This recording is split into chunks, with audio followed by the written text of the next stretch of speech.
Work from home is for people who have no aspirations or who are heading for retirement. If that's you, then fine. That's right.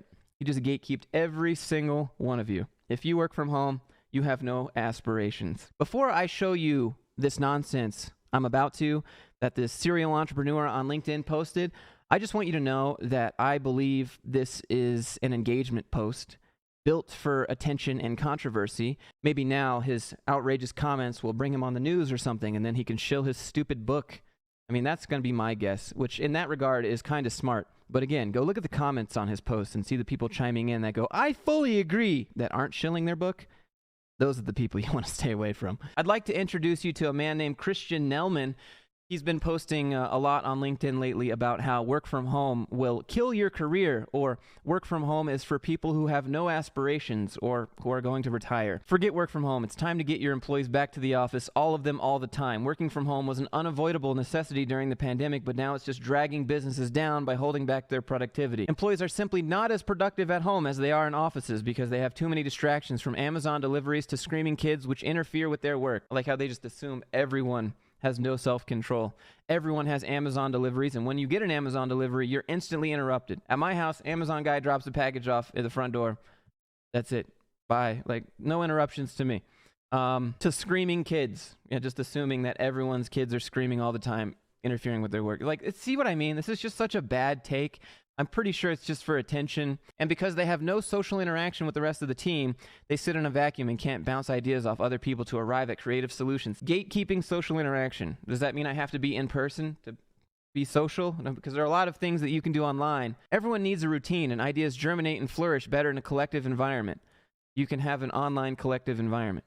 Apart from a few finance people, I haven't yet seen anyone who is more productive working from home than they are in an office. Great. So from my personal anecdotes, I've discovered that I haven't seen anyone that's more productive. So therefore, everyone is not productive at home. So if one of your employees wants to work from home, assess it on a case-by-case basis. Ask yourself, does the function allow it? And is that particular person capable of managing the freedom of working from home? Why can't you just be like, yeah, and if productivity drops, you're either fired or you come back in? It's a fairly simple solution.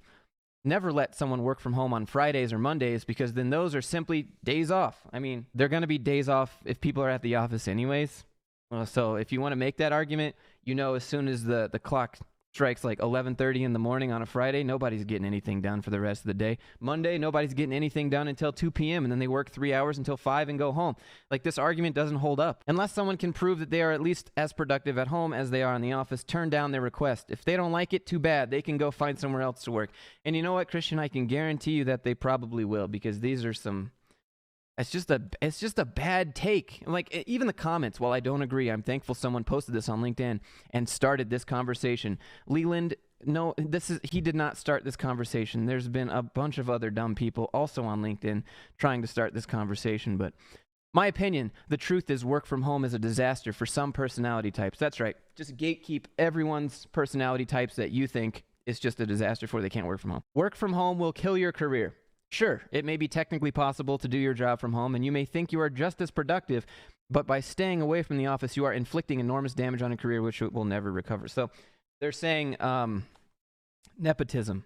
Nepotism is real, and if you don't show up at the office and start working your way up those corporate ladders, then you're not going to make it, which could be true in some industries. It's definitely not about what you do or what you know.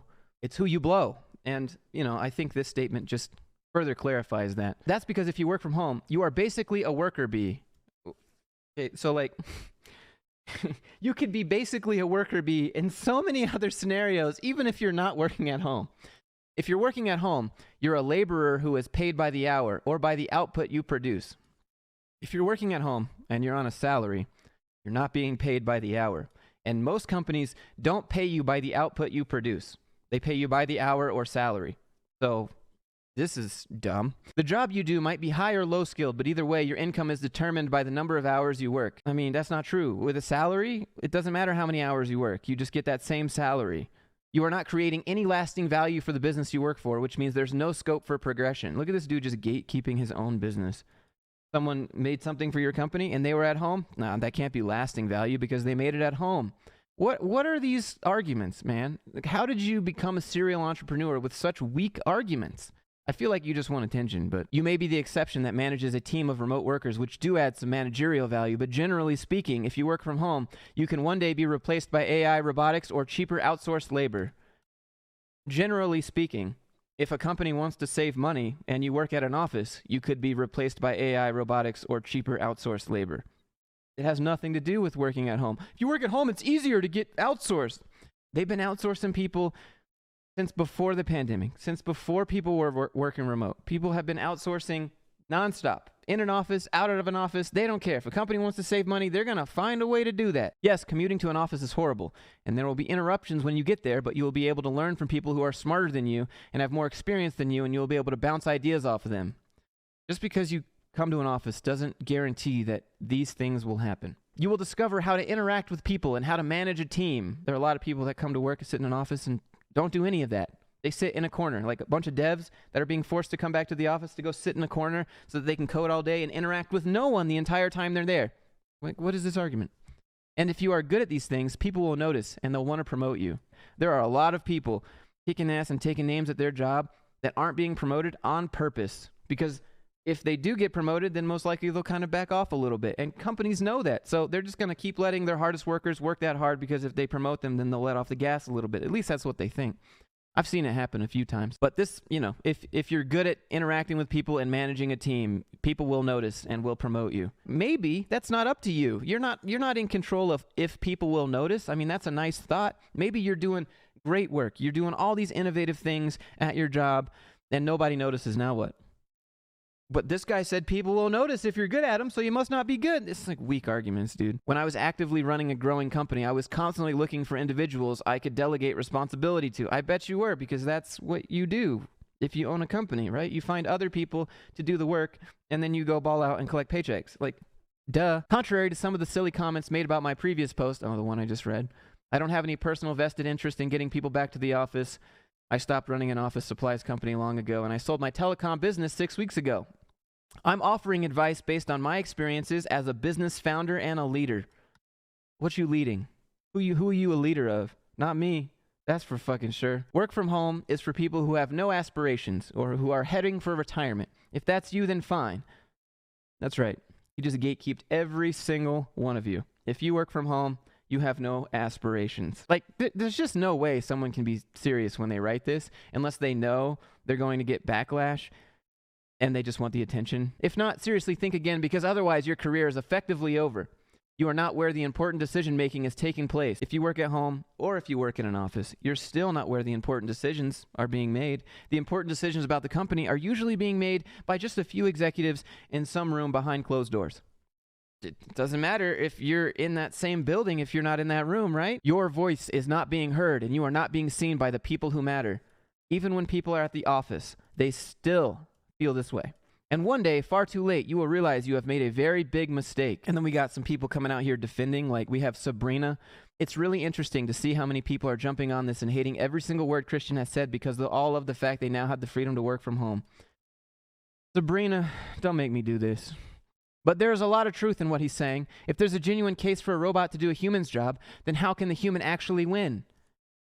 What does that have to do with working from home, Sabrina?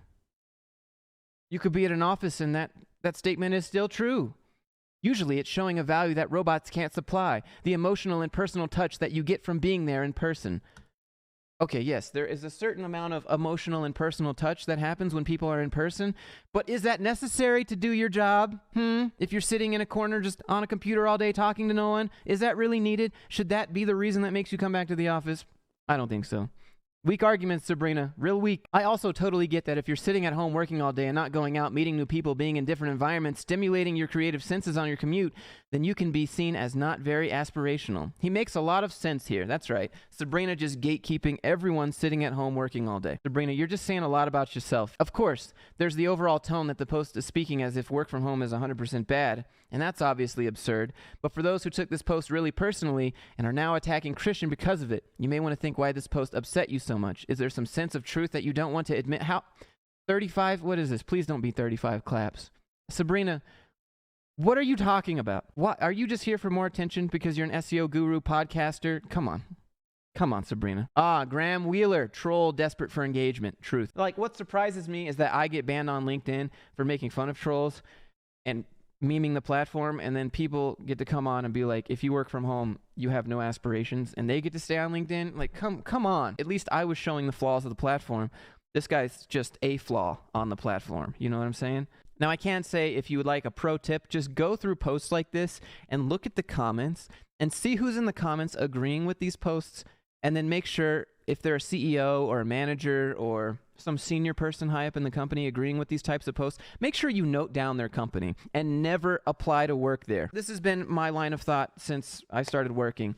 If you go to your manager or your boss or whoever and you start talking to them and the conversation boils down to nothing more than, well, you have to because I said so, then that's a pretty clear sign that you should go somewhere else, and that they're probably not reasonable people, and that you are not human to them. You are literally just making them money, and they could care less about you. Let's see. Real innovation comes when the old ways simply won't get you to where you desire to go. Aren't the old ways forcing everyone to come back into an office? It's like he went to a conference, and then they said, LinkedIn is the new place to be. You got to start posting, and then ask a question at the end, and we can see that. Do you agree? Blah, blah, blah, blah, blah. Do you agree? Blah, blah, blah, blah, blah. What do you think? Blah, blah, blah, blah, blah. Are you guilty of keeping people waiting? If we look down here at his other posts where he's trying to be a little bit controversial, he didn't get a lot of engagement. You see down here, 1 share, 3 comments. And he starts saying obviously dumb shit like work from home will kill your career, and if you work from home, you have no aspirations. Then all of a sudden he gets all these interactions, right? And then that probably turns into more book sales. So it's obvious that he's trying to grow on LinkedIn, and it just didn't work.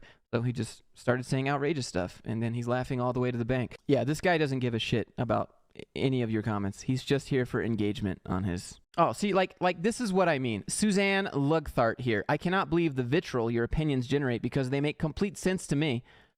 I wouldn't be who I am today if I hadn't had the privilege of working alongside people.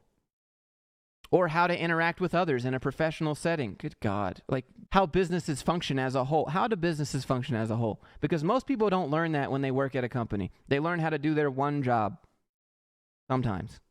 Anyways, guys, that's today's video. Click the like button if you enjoyed it, even though you probably didn't like the content of the video. That's okay. Share the video. It helps my channel out. And subscribe if you'd like to see me call out more of these morons. I'm happy to do so. I just hope that we don't end up giving him what he wants, which is... more attention to sell his stupid books. I don't know what the long-term play is here. Probably start out with a bunch of controversial nonsense and then transition later and be like, I've learned, but then you have a huge following. In that regard, it's kind of smart, but you're still a giant douchebag. And that's all I have to say. So if you enjoyed the video, click like, subscribe if you want to see me call out these morons some more, and I'll see you guys in the next one.